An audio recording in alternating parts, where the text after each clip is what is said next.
Hi, I'm Brenda Villeneuve. I'm at my home today. We're going to install some Wi-Fi switches, one for our outdoor lights and one for our kitchen lights. My husband thought it'd be a good idea to make a video to help you out because this is kind of a difficult install. These Wi-Fi switches, most of them require a neutral wire in your electrical system. If you don't have that, you're going to have to find one that does not have that requirement. So the switches that we're going to put in today are made by Topgreener, and I got them on Amazon. They are not a sponsor, not yet, but this is a switch. We have another one that operates our living room lights, and I like it, and I already have the app, so I bought another one to be able to control our outside lights, and we're going to put one in for our kitchen as well. So let's get rolling. This is my husband, Gary. Say hi, Hello. Gary. Hi. What are we doing today? We are going to put in a Topgreener wireless home automation switch. Okay, and why are we doing that? So we can turn it on and off with our Alexa app. All right, Okay, so we're going to show you how to do it. What do we have to do to start? All right, so first you have to figure out what the outlet is that you want to put it on and your switch, and you need to figure out what circuit you would like to install it on. And then you have to remove the power from the What do you mean remove the power? well, we're going to have to shut off the power to the circuit that you are going to install this switch. So that means we have to know where isolate the circuit breakers are. Yep, and they're in the basement in the circuit box. So. Okay, so you have to go down wherever your circuit breakers are and switch off the one that controls the switch that you're working on, because we don't need anybody getting shocked. Right. Okay, safety first. I'm just going to pull the cover off of the switch. I know which switch is it happens to be a three-way switch that we're going to use. And I'm just going to pull the cover off very carefully, and that way I can test the power when we're going to go isolate the circuit and turn off the power. But all we're going to do is pull the cover off. There's really nothing to be concerned about pulling the cover off. You just pull the cover off, and that's all you're going to do. And then you can look in there to see what do you have, but you shouldn't touch anything until after you get the power turned off. Okay, so when you're buying your switch, though, you have to know whether you have a three-way switch or a one-way switch, or some of these wireless ones will do either. So you have to know your setup. We're going to check it with a actual 110 checker, and this happens to be the one that I'm using, and we will check, and it will show you that right now we have power. Is checker the technical name for that tool? Yes, we'll figure out what the real name is. Is that a multimeter? What do we call it? It's not a multimeter. This is called a tough meter. Okay, so it just tests to see if you have power or not. And we'll see if there's power on there right now. You're plugging it into an outlet. Why are you doing that? We're changing the switch. I know, but it's all hooked together. Okay. Well, people want to know. It just happens to be that I know they're all together. But I know why it's not working. So you have to cut this out. Well, you have to make sure that everything is plugged in properly. Something was unplugged. So. Well, it just, because I had it on my box. Okay, it's all these kind of things you got to check for. There. Okay, see, it's all lit up. So there's power. There's power. Power there. Power there. And then you can look on the switch. Now, switches sometimes are hard to find power. You have to find the ground and the switch. So that's why switches are hard to know if there's power on a switch itself. So you have to put one side on the ground screw and the other side on the hot? But in general, how you can test is the switch is on, and right now the switch is off. Yep. So we will go turn it on. Lights. We'll turn it on, and you will see. He's turning it on, so we have power now. We know that is power. So now I'm going to go down to the circuits and isolate one of the circuits. Down in the fuse box, and most houses will have one of these. They're pretty easy, and we want to look at first clue of which circuit that we need to shut off to be able to do our switch today is if there is any writing or description on the actual circuit that you want to pull out. And I think I've done it before, or I have some writing that says outlet lamp side, outside lamps. So, and it says outside door lights in a couple places. It's 25. 25 is here. So I'm going to switch off 25, and then Brenda's going to go up and check to see if we actually turned off the circuit. I know that my front door lights and my garage lights are on the same circuit. We turned off that circuit, but we still have power. So that means we're going to have to do a little more searching to figure out which circuit we need to turn off. We have some post lights outside, so we think that switch we did was the lights for the post, not the ones on the garage and the front door. So we're searching to see what we can see. What do you see? Right, and so since this is an older house, a lot of different people have called the different circuits something different.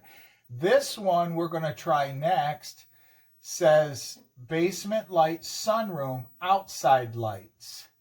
And I believe that's on the back of the house, though. That says it's I wrote 12. That. It's not that one. But let's see. 12. Let's hit that one. And then let's try more than one, and we'll figure a different one to hit. Storage area, basement lights, plugs. That was the one we tried. Dryer, garage, Jared's room. Where's the front entry? This one may be it, or that's in the inside front entry. Front entry, and that's where the one switch is. I think it's getting its power from. So we're going to switch those two off. And then we will figure out which one it is.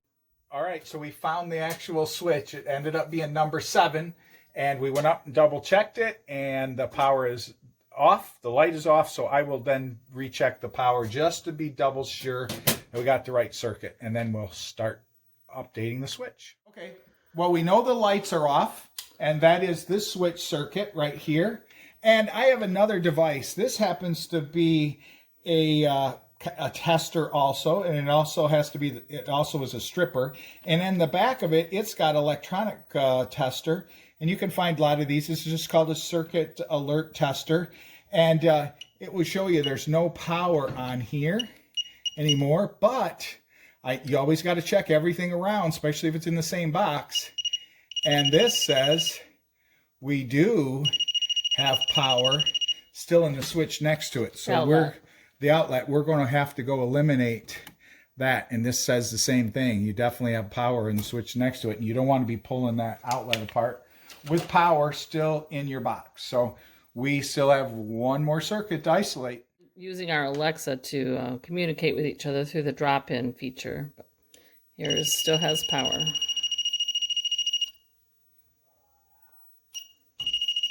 Still have power. Yes. Okay, so we did get it. Now, you just have to be very careful when you have 2 sub-panels. And this house actually has 2 sub-panels. There's another one in the garage. So the sub-panel in the garage controls the garage lights and all the plugs. And that's where it ended up being. We turned that circuit off, and you can see it has no more power. There's no power anywhere in this box, so now it's safe to change your switch. Okay, so the next thing I'm going to do is pull out the switch. We know it's totally dead, so we're good with that. I'm pulling out the old switch, and it just happens that this switch was actually holding the cover on. You never know what you're going to get into when you're working on an old house. So we will fix that next time, but so that box looks kind of strange to me. Is there another box in there? There's a box on top of this because they added paneling and they added this they made it thicker board. They made it thicker, so they needed to. So that's just like an extension to the panel. Yeah, they needed it to be longer. Yeah, you're not typically going to see that kind of thing unless... Nope, but you never know what you're going to see. Just trying to get this screw out because they didn't use the right kind of screws either. Okay, and we'll fix that. So then we pull this all the way out. And now we can see what we have. We have a white, we have a black, and we have a red, which we will Red is typically ground? Nope. Oh, what's up with the White red? is typically ground. Red is typically on a three-way switch, the switch wire that moves the power from this switch to the other as you turn the switch, the three-way switch on and off. It will switch it. So we will look right now, Brenda and I will look at the manual and then show you what the manual says that we must do. But meanwhile, while she's looking and pulling up the manual, I will go pull the front switch apart. That is and we'll look and see what we've got. Okay, so I'm looking at the manual here. We have an existing three-way switch, so we got to look at how this diagram works for what we're doing today. Okay, just a trick. Before you actually start taking the switch out, you better know which one does the light that you're going to put the new switch on. Because when there's two of them here, this one happens to be for the inside lights. This one happens to be for the outside, and it's part of the three-way switch that's in the garage or in the entryway. So we know it's this one. I'm going to loosen them both up so I have lots of room to take it out, put the new switch in, and be ready to switch the switch out. So you're saying mark the one you're working on so you don't forget which one it is. Mark it if you don't really know which one it is. So I just put a little piece of electrical tape on it. So what we're doing here, we did go turn the power back on. That's what the directions said. And you just have to be very careful. Now that it's out, you can't touch anything with your hand. You can touch it with your probe. You could touch it again with your alert circuit tester, and you'll see that this is hot, and so this one's always hot. In this case, this one's not hot right now, and this one is. The white one. As soon as I switch a three-way, it switches the power. That's what it does to the other switch. And now the red one's hot, and the white one is also hot on here. So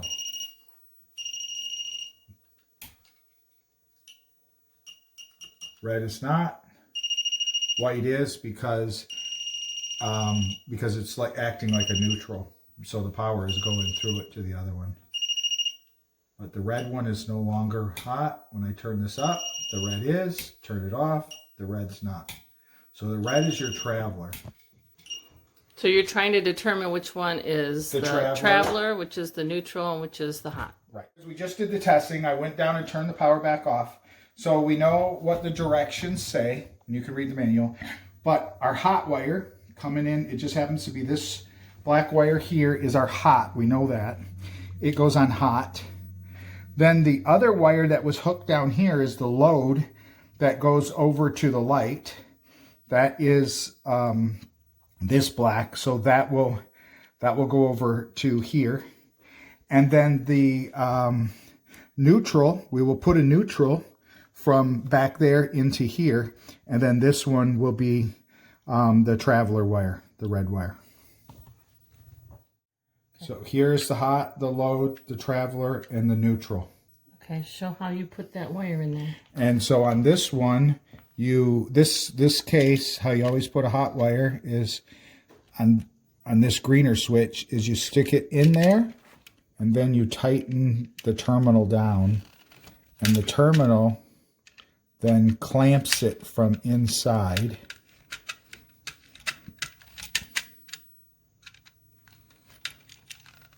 And hold it tight. So there's like holes in the back. You always want to check it to make sure that it's tight. I like to really tighten it down, then you can pull on it. Okay, and so all of the wires will insert that way. Right, all of them will insert. So then we are going to take the black off of the other side, which happens to be out the load. And the load means it's the side of the light that turns on and off. And it goes to the actual light fixture. Goes to the actual light. So we'll turn that off, or we'll clamp that one in, tighten that one in.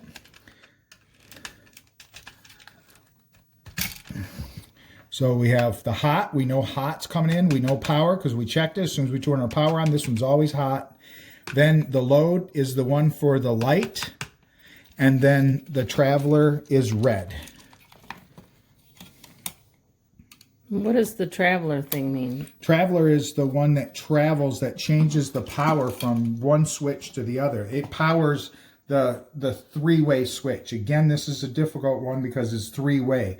So you want to be able to turn the switch on, and you want the lights to come on, and then you want to be able to go to the other switch and turn that switch the opposite position, which happens to be off, and it will turn the whole light off because it switches the white and the red. And I showed you that prior in the video, how when you switch the switch, that it switches the red one on and off. Okay, yep. So that one is the traveler. And I'm pretty sure that's what it says here. So I'm going to read this again. Just consulting the diagram again. Oh, are you looking? Yeah. Okay. So, yep. So the traveler says red, and that's the one that I was going to use. Just want to make sure. You always want to double sure. Double check. But if you have it hooked up wrong, the switch just won't work. It will not hurt anything. The worst case, if you really did mess something up, it will, as soon as you flip the circuit breaker, it will just immediately pop. Which if it does that, then you want to stop and check your wiring. Something went wrong. And you've taken a picture of both sides before you started the project so that you know exactly the way it was. You have your old switches. So worst case, you can always just go back to the where it was and either start over or call for help. That's all that is. Okay, And so then, you got the 3 wires attached. Yeah. Now we have to worry about the neutral. Yep. And this one, traveler, then the neutral wire, and then the ground.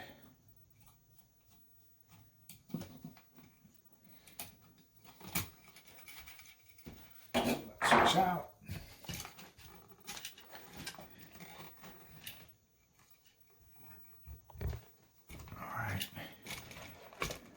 Now I'm going to pull this one out because this is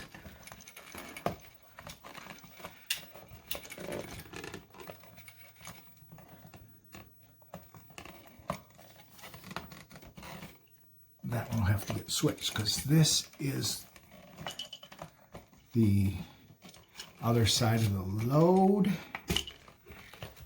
and this one happens to be the other side of the three-way. And you know that because you can see that the red, the white, and the black all go into the same wire. And that on the other side, we know where the switch ends. That's what you'll see. You'll see a black, a red, and a white. And if you look in here, it tells you that the black goes onto the load, or the black that goes to the load goes on that one. The power coming in goes to the load side, or the hot. The red one is the traveler, and the white is actually neutral. So you're coming out of, you're actually getting a neutral, and the neutral on the light side is exactly the same. You have a neutral, and you can see how that's wired. And I'll show you how we do that. Last one, when we looked at the list, we just need to plug that into the ground. This goes back to the switch, like I said. It goes into the wire nut, which is into our light, other side of the load. And then we just need this switch and onto its own neutral, because that's one of the things with this type of switch is being on Wi-Fi, is it needs its own neutral. So I'm going to run a neutral back from the wire nut, or this wire connector, back to the switch is going to be the last thing, and that will be on, it'll have its own neutral hooked up. So we just Loosen up that same terminal on the neutral side. Push it down. Turn it. And the reason it needs its own isolated neutral is because it uses power all the time. This switch is unlike other switches. It needs power all the time, no matter which way the light is or which way the three-way switch is. It needs it into the electronics so it can get onto the Wi-Fi. And that's why it needs not a hot power and it needs a neutral. So that way it completes the circuit for the 3D, for the three-way switch needs to be on the Wi-Fi. And so all I did was stick it in the bottom of the connector, making sure the terminal comes all the way through. And if you look down there, you can see all 4 wires. So when you're using these terminal blocks instead of a wire nut, you just need to make sure all of them come all the way through. And if you can see that, trying to get to focus, good. Then that's what you're looking for. And that means they're held on there. And then you can check them by pulling on each wire and making sure they're not loose. So the last thing I will do now is cut this off and cap it, since we don't need it. And then we'll go to the garage to finish this job off. Okay, just showing how I capped it. I'm using this cap right here. It happens to be a 2-way. You could use a single or a 2-way. And we pushed it in there, and that is capped. It's totally... So there's no bare wires open. open. There's no bare wire open. And you have to terminate it because the only way this will hook on is with a bare wire. So, like I said, that is fully capped.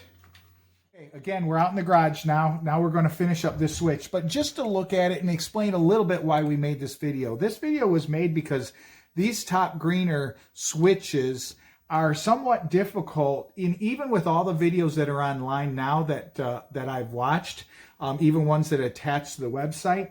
They only really show you one way to hook it up. And if you have an older house that's very traditionally wired with the 3-way switches, it doesn't work step by step with what they tell you. That's why I'm trying to make this video a little longer and explain to you. But this is what a traditional 3-way switch looks like on this end. You got black, red, and white. Again, this is the common. This is your a traveler wire, and this is your power that gets switched between these on and off depending on if this is up or down, so that the main switch that has the power and also the load on it can still switch the light on and off with the Wi-Fi.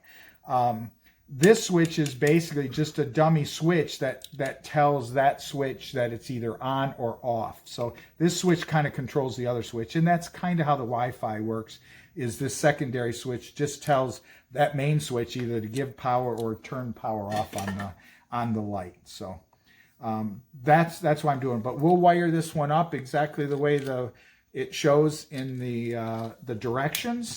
And then we'll show you how it works. Okay, we're out in the garage again, and so we're just looking at the directions.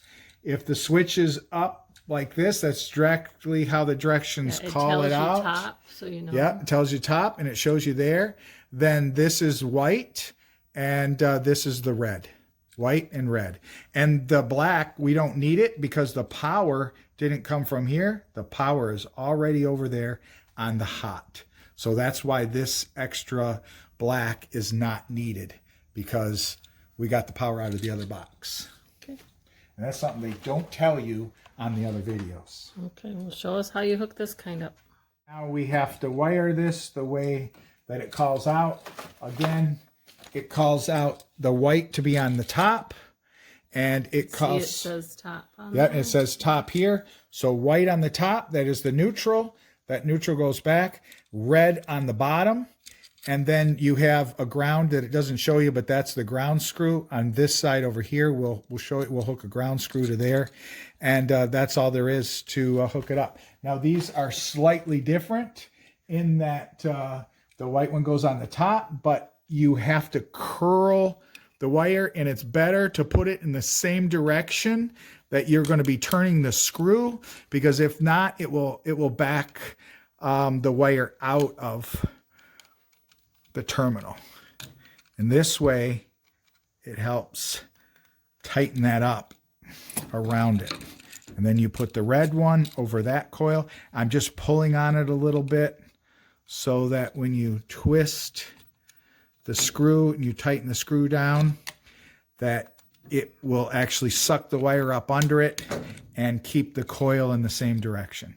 So that's all there is to it. And then what we will do is we will find a ground, and we will put the ground on this side over here. It didn't have one, but the ground is right here, right there. And we will put another ground wire in there, and then we'll hook it up. You don't have a ground wire already just laying around, which you probably won't. What you do is you just cut a small piece of a 14 gauge wire for a 15 amp circuit, and for lighting circuits, they're almost always, you would do them in 14 gauge wire. And you just pull out the ground wire from a piece of wire, and voila, now you have a ground wire to actually hook up a ground. And then you'll want to make a loop in that wire, and then just like I said, you want to put it in the exact same direction that the wire spins, the screw spins, so that it sucks it up under and keeps it in there tight.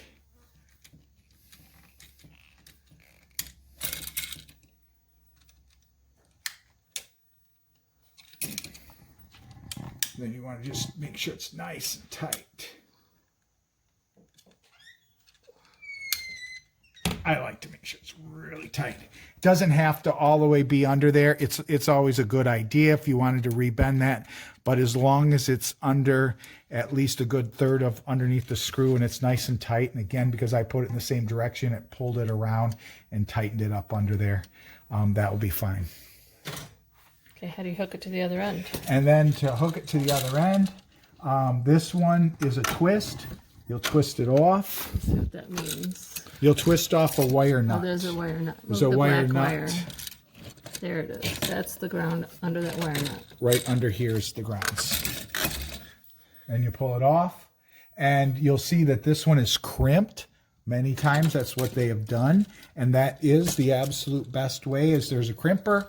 But if you don't have one, it's not a huge deal, because another method that works just as well is actually to wrap this around this, and then you'll tighten it up with a pair of pliers. I'll show you. So you see how I did that? And you'll pull the pair of pliers in there, and then you'll tighten that up, because you want it nice and tight for the ground to work.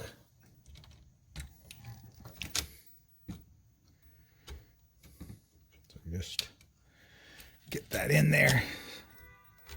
You want a lot of the ground, as much as you can get, to touch the wire, because that's how it works, is by touching. And believe me, if that ever needed to use that, that will absolutely lock it in and work. And you don't need the cover. To put the cap on? You don't need the cap on. It's just sometimes a good idea if you've got a lot of wires in the box, because sometimes these sharp corners of the wires, if you're not careful, can poke into a hot lead, which you don't want.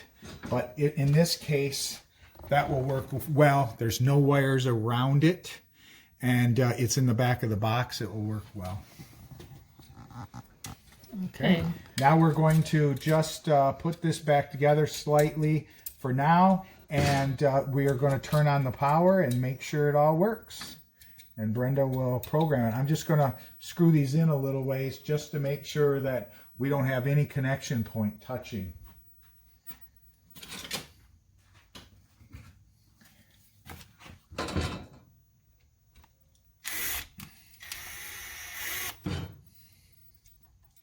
Went downstairs and he switched the circuit breaker on, so we're going to see if it works. I'm going to wait and let him switch it, and then I'm going to look at the light outside and see what happens. Oh, This light works now, right? okay, that one works. Yep. Now how about outside? Yep, outside light works. All right, so there's a little light blinking on there. That's for the Wi-Fi. Now we have to get it onto our Wi-Fi and program it, and then we can tell our Alexa to turn things off and on and dim things and on our dimmers. This one does not happen to be a dimmer switch. Okay, so since we showed you exactly that it works and that we're ready to put it all back together, I just want to give you a couple simple tips to put it back together. What you want to do is we turned the power off. We went immediately down there and turned the power off because we want to be able to touch anything around this. I did recheck it just like we showed you other places in the video. And but the key here is to push all the wires away from each other as you put it in the box. As you can see, look at how congested that box is. Sometimes these boxes are very congested. And you just want to make sure the wires all lay in there and they're not crimped up against each other. And you want to keep them the best you can apart, the hot away from any of the neutrals or from especially the ground coming around and touching a hot. That would be where your worst condition is.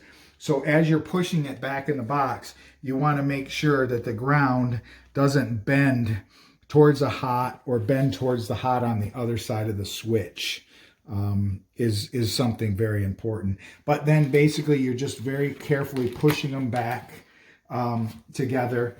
And these little things, just for you to know, if they ever fall out, these are what holds your screws in so they don't fall out. And a lot of times when you pull them out and you unscrew these, they unscrew.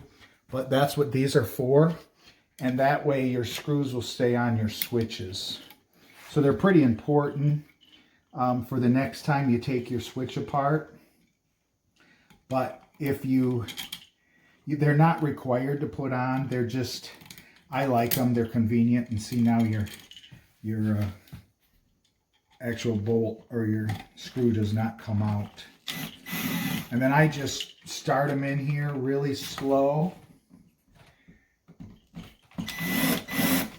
And then you're looking around to see where the screws or where the bolts and where the wires, or actually where the screws and the wires are, so that you can just make sure they're not going to touch and that the wires are bending in the right direction. And before I screw this one in, this one's going to need some finessing because there's so many wires here. You want to also, while you're putting this together, check. You're looking for anything, any nicks in the wires. And you're also just looking to make sure, like we said, that the wires are pushing in the right direction. Any of your extra wires that are just wire nutted or have a terminal strip in the back, you want to make sure those are pushed away also. And again, this is, on this case, this is the worst one because there's quite a bit of grounds all hooked together. And you just want to make sure that that gets pushed out of the way.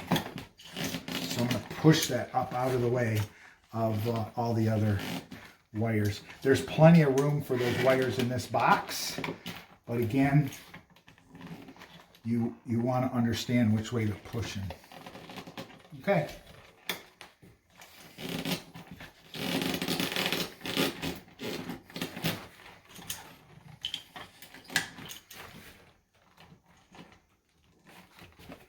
Yeah, it's that ground in there. It's really pushing me back.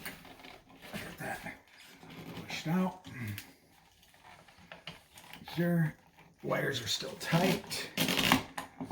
And then it's ready to go back in.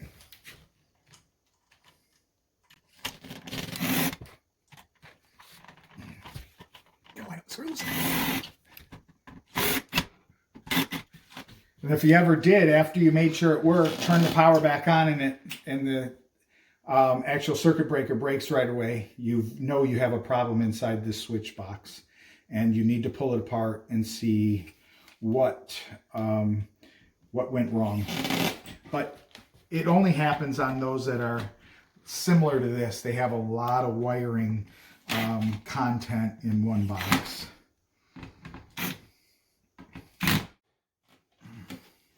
You got to kind of fit those on there. So So you don't want to put the screws super tight so you can straighten them and move them around if you have to Then you fit want the to tighten cover. them up.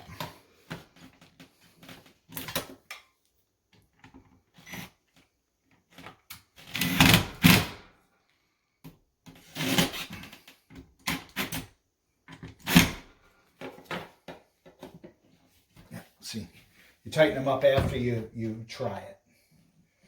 Make sure it fits in there good.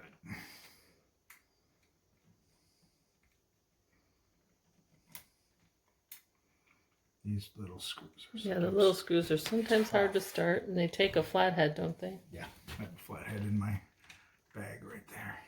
So our light switch is all attached, and you see there's a blue solid light. I went ahead and followed the directions and got it hooked up to the Topgreener app. And it's hooked to our Wi-Fi through that. And then Alexa recognized it, and then she put it in her devices. So I can talk to her and have her turn our outside lights on. Let's go outside and see what that does. This is the front lights. They're currently on. Alexa, turn off outside lights. And there it works. So what I wanted to do was to actually put it on a schedule so that the lights are on overnight, just from sunrise to sunset. And we have LEDs, so that's okay to run them that long. I just didn't want them to run all day long too. So that was the purpose for putting in this Topgreener switch on our outdoor lights. So I hope this video helped you out. And if you have any questions, you can email me. I'm Brenda Villeneuve at bhhsmi.com. And I'm a realtor that can help you with any of your home purchase needs.